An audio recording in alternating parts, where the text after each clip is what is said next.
परवा झालेल्या जिल्हा परिषद आणि पंचायत समितीच्या निवडणुकीमध्ये शिवसेना पक्षाचा एक जबाबदार पदाधिकारी म्हणून मी माझ्या पक्षाचा कागल तालुक्यामध्ये प्रचार आणि प्रसार करत होतो.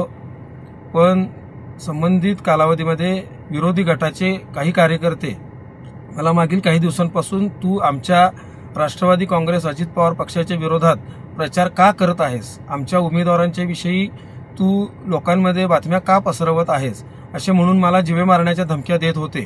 आणि निकाल लागल्यानंतर आज बोरवडे येथील काही कार्यकर्त्यांनी मी काही कारणास्तव घरामध्ये नसताना, माझी वयस्कर आई घरी असताना माझ्या घरावरती भ्याड असा हल्ला केलेला आहे. या हल्ल्याचा मी प्रथमतः जाहीर निषेध करतो आणि हा जो काही प्रकार झालेला आहे या संदर्भात मी सविस्तर पोलीस तक्रार करणारच आहे. पण या लोकांना शिवसेना स्टाईलने जशास तसे उत्तर देण्याची जबाबदारी सुद्धा एक शिवसैनिक म्हणून मी घेतो.